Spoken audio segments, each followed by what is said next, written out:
Gmail's been around for a long time, and it's a very secure, stable email system which is free for everyone to use. They also have it available for business, where you could have your business email address associated with Gmail and have it pass through their servers. So without getting into advanced features, this video is for anyone that's brand new to Gmail, thinking about starting with Gmail, or just want to make sure that they got the basics covered. So if you've already been using Gmail for a while and know how to send and receive emails and navigate, then you might not be interested in this video because it may be too basic for you. This is really an introduction to Gmail. So let's get started with it. The first thing is a quick overview here. So when you sign in, your screen might look a little different because I already got a bunch of folders and emails in here, and I've customized it a little bit. But for the most part, it's going to look the same. So you've got a link to Gmail up here. It just kind of refreshes the page. You got a compose button, which we're going to get into in a bit, to send emails. Here's your inbox where you can view everything that's current, and then you're going to have other subfolders where you're going to have your sent items, drafts, and there's more which we can click on, and that's where you'll see spam and trash. And the spam is something that you might want to look at once in a while because you may have a legitimate message that got stuck in the spam folder. Down below we've got labels, and I've got a bunch here already, and the one thing to understand is that you have subfolders, and Google calls them labels in Gmail. So they're not called subfolders. If you have this working under another email program like Outlook, then they would be subfolders. But Gmail calls them labels. So they're not actually stored in another folder, they're just labeled and categorized that way. But it makes it look like subfolders. So we're gonna look at doing labels next. So the labels here, if you want to get started with them, there's a plus sign right here to create a new label. So I'll go ahead and click that, and it gives you the option to enter in a new label name. So I'm just gonna give it a name for something that I don't have already. And you can also nest it under another existing label. So then you can choose the parent folder.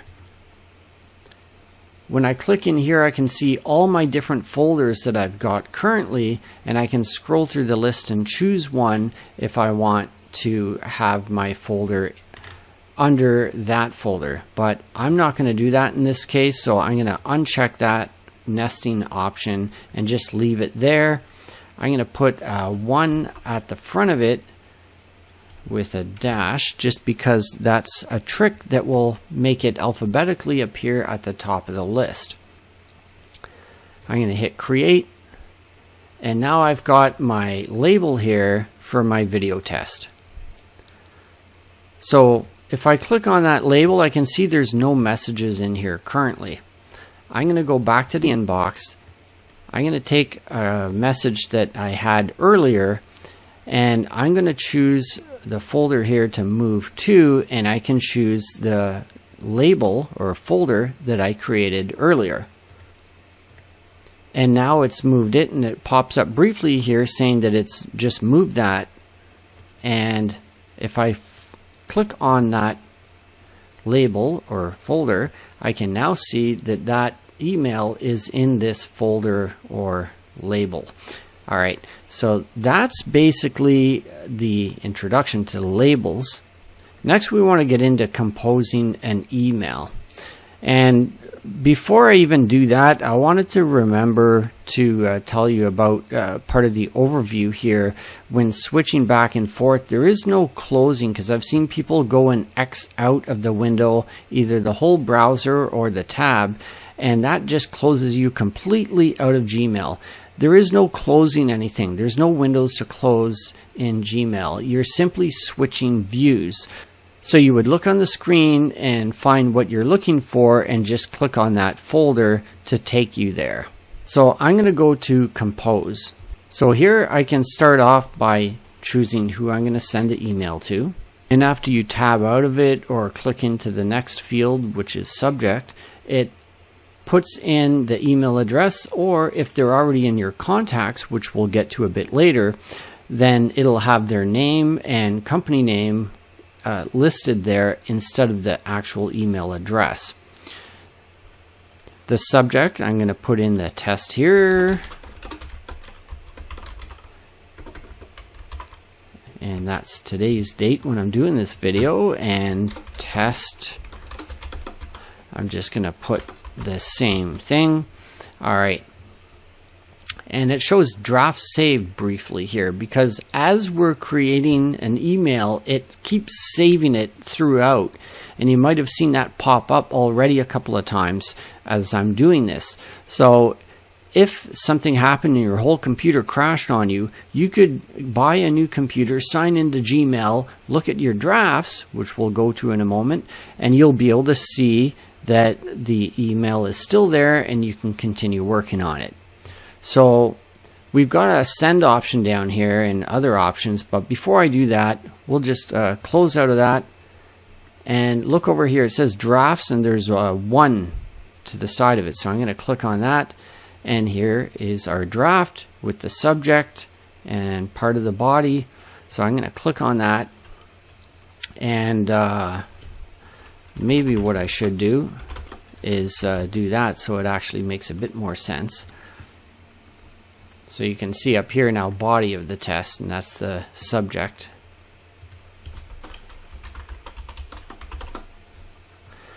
And it's saving constantly and updating up here. So now it's a little bit more obvious to you what's what.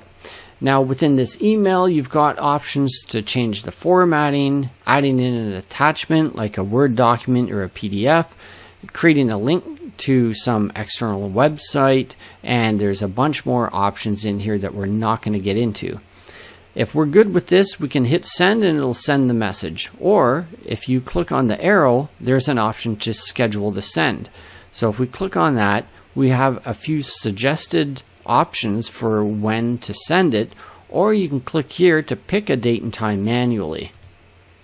With this, we can use the calendar to browse the months, click on a day, and then we can choose the time, which maybe we don't want the time that's there, but we can choose something else. And then we can choose scheduled send. Now the message is out of the drafts and it's into scheduled. And if we look over to the left here, we can see scheduled send. There's one. So I'm going to click on that, and here's our email that's scheduled to be sent. I'm going to click on that, and now there's an option to cancel the send. So it's out of there, and if we look at the drafts, there's one over there. So we can go into our drafts, and here's our email again. So now we can click on that. We can continue working on it if we want to make any changes, or just hit send. And now the message has been sent. If you want to look at your sent items, you can click over here, and here is our email that was sent. I'm going to click back on the inbox, and here's our email that came in because I sent it to myself. Now, if you want to reply or forward to an email, we can click on the link here, and it shows us the email. So that's basically how you can read the emails. And while you're reading it, there's a link at the bottom to reply or forward. If your email's a lot longer, you'll have to scroll down all the way to the bottom to see those. Or up in the top right, there's a reply option right there. Or within the dots here, there's a forward option. And whichever you choose, it's going to give you the same kind of window.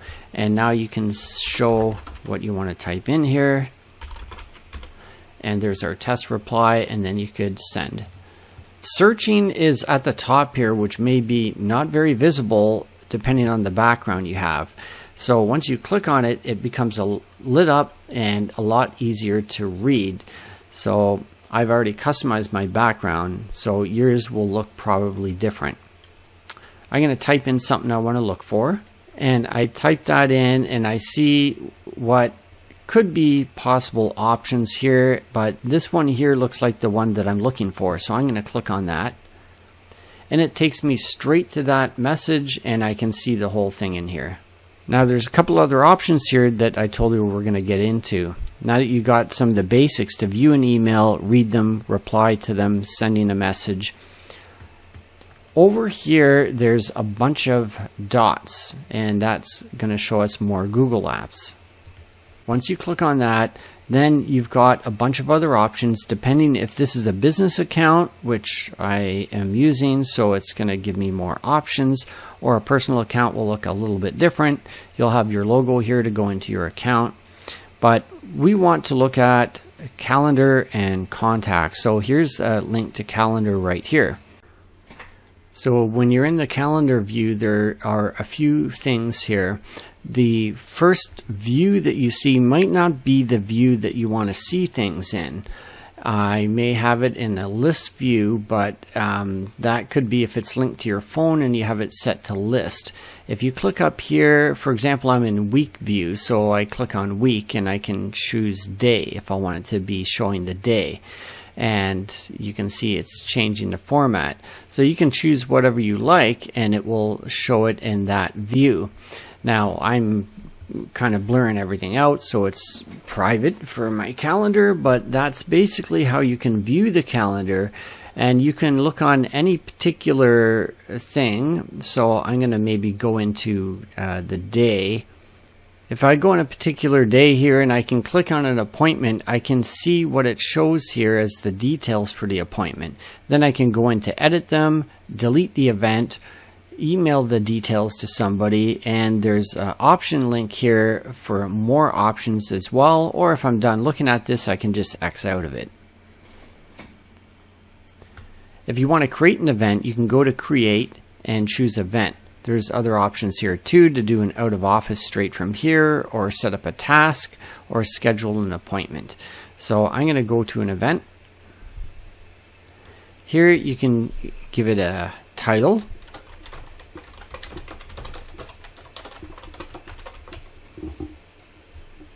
And you also have the option again to choose, is it going to be an out of office alert that you can do from here, or a task that you want to set, or an appointment schedule where you can invite somebody.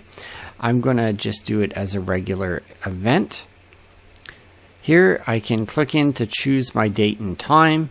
So again, I can go in here and say it's going to be tomorrow and pick the time from the drop down menu for start and finish. If it's all day, just choose the options that you want. You can add guests and they'll search your address book as well for anyone. If you're using Google Meet, you can put a location if you want to, and any details and attachments even to add here. Once you have everything that you want set, then you can simply hit save. I can see I've got my test event showing here now. If I decided I changed my mind on this, I can click in here and edit the details of it or delete the event. I'm going to go ahead and delete it. And that's the quick overview of the calendar. If you want to look at the contacts, you can click up here on the dots, scroll down a bit, and you'll see contacts. This will open up showing your list of contacts that you have. So you may also have labels or groups, which I've got here, and I'm going to have everything kind of blurred out. But anyway, you can search the contacts up here at the top by clicking in here and just searching for someone. If you want to add somebody, you can go to create a contact and create contact. Then start adding in their names.